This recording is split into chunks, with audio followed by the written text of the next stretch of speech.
Oye, galang, tinawag nga bang low class sina Ann Curtis, Catherine Bernardo at Andrea Brillantes? Mommy Tony Fowler, nagsalita na. Hindi ikinatuwa ni Mommy Tony Fowler ang komento ng isang netizen tungkol kay Paye Galang at ang di umanay pagiging filingera nito. Ito nga ay may kaugnayan sa kumakalat na post di umano ni Paye na kung saan ay tinawag na low class ang mga kilalang artista sa showbiz na sina Ann Curtis, Catherine Bernardo at Andrea Brillantes. Ayon sa kumakalat na post na di umanay si Paye ang taong nasa likod, real talk lang ha at hindi to for content. Pero pwede ba? Huwag nyo nga akong kinukumpara sa mga low class na artista tulad ni Ann Curtis, Catherine Bernardo at Andrea Brillantes at kung sino-sino pa. Ew, mas classy at natural ang ganda ko compared sa kanila. Please accept the fact na time ko ngayon at totoong may panlaban ako sa kanila. Hello, ang chichip kaya nila, kadiri.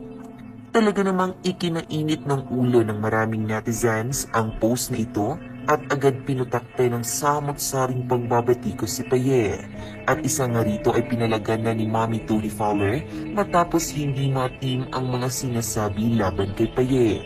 Ayon kasi sa isang basher, napaka-feeling naman ni Paye.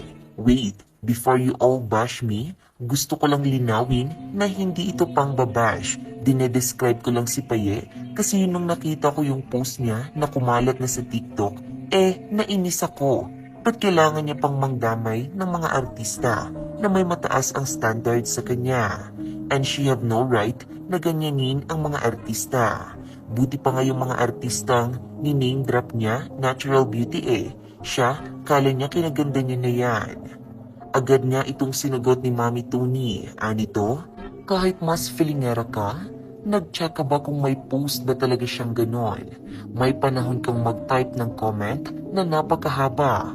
Wala kang time mag-imbestiga? Diba mas parang nakakainis ka?